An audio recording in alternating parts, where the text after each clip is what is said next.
Harigaru, Yes, Sagar. I have a question now. Mm-hmm. Everybody has strengths and weaknesses. Mm.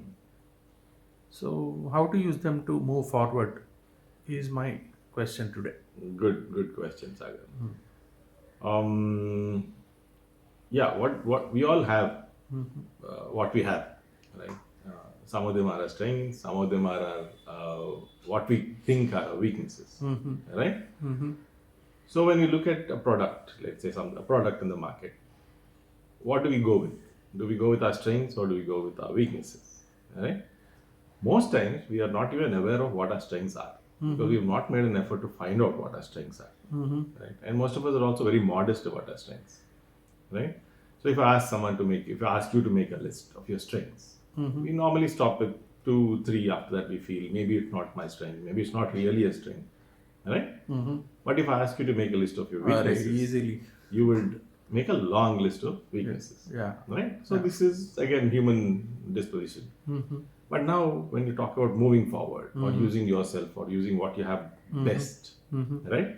What we are saying is know what your strengths are because your strengths are what will take you forward, right? So,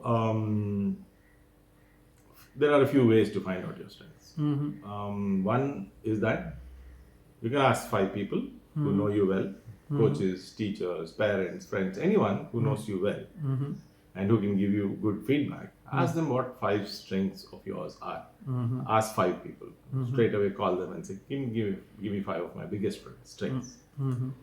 And they will give you. So you will have a list of about 20, 25 strengths, right?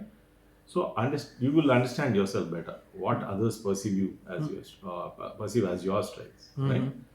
Secondly, look at what you can do, what you normally do well, what people compliment you on, what you can do easily. Because many times, what we do easily, we also take it for granted. We don't look at it as a strength, but it is something that you can do easily, which others are not able to. So they compliment you on that and say, "Hey, you can do this well," but we don't take it very seriously. Yeah. So look at that.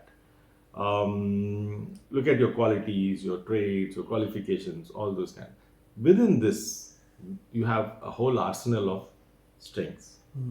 From this, pick one or two really solid strengths, right? Things that will move you forward, and focus 80% of your energy on developing that strength. So, for example, let's say a tennis player like Sania Mirza has a very good forehand. You would focus 80% of your strength on your forehand because it will win you matches. Whereas if you focus on your backhand, it might not, it will probably cover a weakness, but it might not win you a game. Right? Yeah. So this is how you use your strengths. 80% focus on your strengths. And as your strengths increase, your confidence builds.